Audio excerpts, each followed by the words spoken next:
सास बहू का झगड़ा। अनामिका की सास पुष्पा अपनी बहू को कुछ खास पसंद नहीं करती थी और इसीलिए दोनों सास बहू में आए दिन झगड़ा होता रहता था। सास बहू के झगड़े के चक्कर में अनामिका के पति मोहित की जिंदगी मुश्किल में पड़ गई थी। बेचारा बार बार माँ और बीवी के झगड़े को सुलझाता ही रहता था, लेकिन दोनों समझने का नाम नहीं लेती थी। वैसे तो सब कुछ ठीक ठाक चल रहा था, लेकिन एक दिन अनामिका और पुष्पा के अंदर जोरदार झगड़ा हुआ और बात कुछ इस तरह थी। बहू, मैंने तुम्हें कल अपनी एक साड़ी धोने के लिए दी थी। हाँ मम्मी जी, वो साड़ी धोकर मैंने आपकी अलमारी में रख दी है। उसी की बात कर रही हूँ मैं। जरा देख तो, इस साड़ी को देखकर किसी भी तरह से लगता है ये धुली हुई है।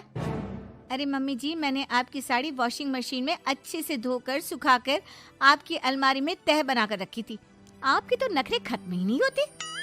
अरे कैसे बात कर रही है मुझसे? मेरे नखरे? अरे मोहित, जरा ये देख तो, ये साड़ी धुली हुई लग रही है क्या? अरे मम्मी, जब अनामिका कह रही है कि उसने साड़ी धोई थी तो मान लो ना। हर बात पर झगड़ा करना जरूरी है क्या? क्या है ना मोहित, तुम्हारी माँ को तो मेरे हर काम में नुस्ख निकालने की आदत पड़ गई है। जब तक दो चार खरी खोटी सुना नहीं लेती ना, इनका दिन नहीं निकलता। अरे चुप कर, बहू होकर मुझे जवाब देती हो। एक तो गंदे कपड़े उठाकर अलमारी में रख दिए, ऊपर से कैंची की तरह कचर कचर बोली जा रही हो। अरे मम्मी जी, आपको समझ में नहीं आता क्या? मैंने साड़ी धो कर रखी थी। तो फिर इतनी गंदी क्यों लग रही है? अब मुझे क्या पता मम्मी जी, आप इस पर इस तरह तेल और घी की चिकनाई के दाग लगाकर लाएंगी तो ये मेरी जिम्मेदारी थोड़ी ना है। अरे तो हाथ से धोना चाहिए था ना। मैं आपकी बहू हूँ, नौकरानी नहीं जो एक कपड़ा रगड़ रगड़ कर हाथ से धो दूंगी। आपको पहननी है तो पहनिए, नहीं तो रख दीजिए। तुझे तो मैं अच्छी तरह बताऊंगी, मुझे जवाब देती है। एक दिन सुबह के वक्त, अरे अनामिका, मेरी व्हाइट शर्ट कहाँ है? आज ऑफिस में बहुत बड़ा प्रेजेंटेशन है और मुझे वो व्हाइट शर्ट पहन कर जाना है। मुझे पता है, आपने मुझे 2 दिन पहले ही बता दिया था और आपकी शर्ट मैंने धोकर अच्छी तरह आयरन करके अलमारी में लगा दी है। जाइए वहाँ से ले लीजिए। अनामिका, ये तुमने क्या किया? ये देखो, शर्ट पर लिपस्टिक का दाग लगा हुआ है और ये तो एक जगह से जल भी गई है। नहीं नहीं मोहित, ऐसा नहीं हो सकता। मैंने तो तुम्हारी शर्ट ठीक से इस्त्री करके अलमारी में लगाई थी। तो फिर ये जल कैसे गई अपने आप? अलमारी में लटके लटके थोड़ी ना जल जाएगी। पर मोहित, मुझे अच्छी तरह याद है। देखो, अपनी गलती को छुपाने की कोशिश मत करो। और अगर शर्ट जल भी गई थी तो तुम्हें पहले बताना चाहिए था ना। मैं नई शर्ट लेकर आ जाता। अब ऐन वक्त पर शर्ट कहाँ से लेकर आऊं? मेरा इतना इम्पोर्टेंट प्रेजेंटेशन था, सब खराब हो जाएगा।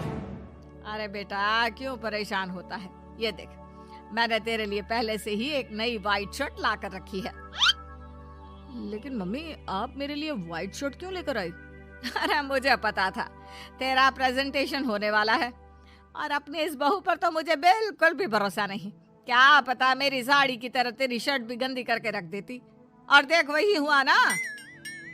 बेटा, सारी टेंशन छोड़ और ये नई शर्ट पहन कर जा। थैंक यू मम्मी, आज तो आपने बचा लिया मुझे। कुछ दिनों के बाद, अरे अनामिका, जानती हो, ऑफिस में मेरा जो दोस्त है ना अमर, आज उसका बर्थडे है और उसे तुम्हारे हाथ का चॉकलेट केक बहुत पसंद है। थोड़ा सा बनाकर टिफिन में रख दो ना प्लीज। हाँ हाँ, क्यों नहीं।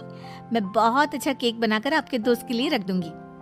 तुम्हारे हाथ का खाना खाकर तो वैसे ही मेरे ऑफिस के सारे लोग इतनी तारीफ करते हैं, क्या बताऊं। प्लीज एक अच्छा सा केक और बना दो, मेरी तो ऑफिस में शान बढ़ जाएगी। अनामिका केक बनाने के लिए रख देती है। पुष्पा चुपचाप जाकर उस पे ढेर सारा नमक डाल देती है। देख अमर, तेरी भाभी ने तेरे लिए चॉकलेट केक बनाकर भेजा है, तुझे बहुत पसंद है ना? यार, तू बहुत किस्मत वाला है।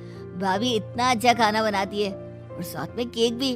वैसे भाभी को थैंक यू बोलना। थैंक यू बाद में, पहले तो ये केक खा कर देख।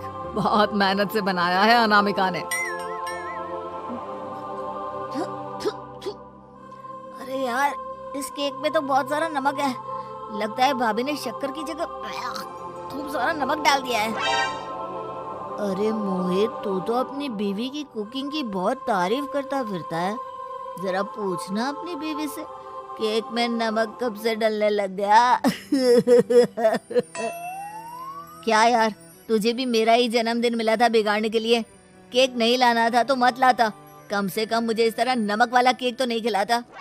अरे नहीं यार, अनामिका ऐसा नहीं कर सकती, जरूर कुछ गड़बड़ हुई होगी।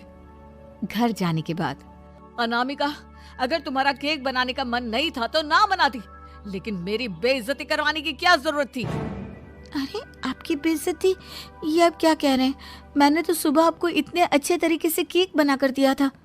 हाँ, लेकिन उसमें इतना सारा नमक डाल दिया था कि आज ऑफिस में मेरा अच्छा खासा मजाक बना है। मेरे सारे दोस्त हंस रहे थे मुझ पर।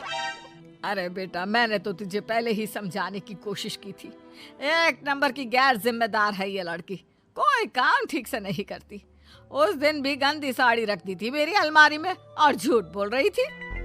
कुछ दिनों के बाद अनामिका देखो, मैंने अपना लैपटॉप चार्जिंग पर लगाया है, उसे अच्छी तरह चार्ज होने देना। मेरी एक अर्जेंट मीटिंग है, प्लीज बीच में से हटाना मत। हाँ हाँ ठीक है, मैं नहीं हटाऊंगी। पुष्पा चुपचाप से जाकर चार्जिंग का बटन बंद कर देती है। थोड़ी देर बाद अरे ये लैपटॉप चार्ज क्यों नहीं हुआ? और ये बटन किसने ऑफ कर दिया? अनामिका इधर आओ। क्या हुआ, क्यों चिल्ला रहे इतना? अनामिका, मैंने तुमसे कहा था ना, मेरा लैपटॉप चार्जिंग पर लगा हुआ है, मेरी अर्जेंट मीटिंग है।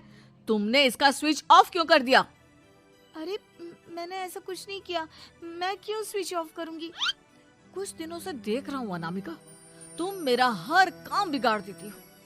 देखो ये अच्छी आदत नहीं, कम से कम तुम्हें इस बात का तो ध्यान रखना चाहिए था कि मेरी कितनी इम्पोर्टेंट मीटिंग थी। अब क्या करूंगा मैं? आई एम सॉरी मोहित, लेकिन सच में मैंने जानबूझकर कुछ नहीं किया। अगर जानबूझकर नहीं किया तो क्या सब कुछ अपने आप हो जाता है? कभी मेरी शर्ट जल जाती है, कभी केक में नमक डल जाता है। आप मेरी बात क्यों नहीं सुनते? मैंने जानबूझकर कुछ नहीं किया। फिर से वही बात। अरे कितनी बार तुम्हें समझा चुका हूँ, इस तरह मेरा काम बार बार मत बिगाड़ा करो। तुम जानती हो मुझे कितनी प्रॉब्लम होती है। ऑफिस में तो पहले ही बेइज्जती करा चुकी हो, और अब ये मीटिंग, ये भी मेरे हाथ से निकल गई। अनामिका की समझ में कुछ नहीं आता कि आखिर उसके साथ ये सब क्या हो रहा था और क्यों हो रहा था। फिर कुछ दिनों के बाद मोहित अपने ऑफिस से कुछ फाइल लेकर घर आता है।